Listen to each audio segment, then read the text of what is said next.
Started with a joke. The kind that's supposed to be harmless until it isn't. We were sitting at dinner with a few friends when my wife Jenna laughed and said, "Maybe I need a girl's trip to Vegas. To remember what fun feels like." The table erupted in laughter, but my smile faded the second I saw her eyes. There was something behind that joke. A glimmer of truth wrapped in humor. I tried to play along. "Sure," I said lightly. "Just make sure the slot machines are the only thing you flirt with." Everyone laughed again, but this time she didn't. Instead, she smirked, looked right at me and said, "Oh, come on, you think I'd do better than you in Vegas?" That line stuck with me all night. After everyone left, I asked, "What was that about?" She shrugged, scrolling through her phone. "It was a joke, Liam. Don't be so sensitive." But here's the thing, I wasn't being sensitive. I was being observant. Because for weeks before that dinner, Jenna had been acting different. More secretive with her phone, distant during conversations, and constantly smiling at texts she refused to explain. Then that same night, while she was in the shower, her phone buzzed on the counter. A name popped up on the screen, Mike. I froze. Mike was her coworker. The same guy she swore was just a friend. The same guy she'd mentioned a little too often lately. I didn't open the message. Not yet. I just stared at the preview. It read, "Can't wait to see you in Vegas, winking-faced." Vegas. The joke. I put the phone down and sat on the edge of the bed, feeling that heavy, familiar weight in my chest. I'd been here before, in that uneasy place between doubt and truth. When she came out of the shower, towel wrapped around her, smiling like nothing was wrong, I simply said, "So, Mike's going to Vegas too." Her face dropped instantly. The color drained from her cheeks. That's when I knew. The trip wasn't a joke. It was a plan. And my reply was going to change everything. Jenna froze, clutching her towel a little tighter. "What are you talking about?" she asked, her voice trembling slightly, though she tried to sound casual. I leaned back against the headboard, watching her carefully. "I saw the message from Mike," I said evenly. "Didn't read it. Just saw enough to know he's excited about Vegas." For a moment she didn't move. Then she laughed, but it was the kind of laugh that cracks halfway through. "Oh my God, Liam, you're unbelievable. He's part of the work conference we're attending. The one I told you about weeks ago." I nodded slowly. "Right. The conference. The one that doesn't show up on your calendar. The one you somehow forgot to mention to HR when I asked about your schedule." Her eyes widened, realizing I'd already done my homework. She grabbed her phone from the counter, clutching it like a shield. "You went through my stuff?" "No," I said calmly. "I just started paying attention." Silence. Heavy. Suffocating. The next day she left early for work, but I followed a gut feeling and decided to verify a few things.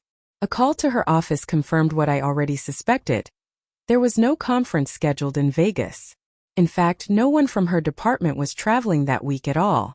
That night she came home cheerful, humming as she unpacked shopping bags. She kissed me on the cheek like nothing had happened. That fake sweetness was worse than anger. It meant she thought she was still in control. So I smiled too. "Hey, I've been thinking," I said. "Maybe I'll come to Vegas with you. Could use a little break." Her hands froze midair. "What?" "No, Liam, it's a work thing. You'd be bored out of your mind." "Oh, come on," I said softly.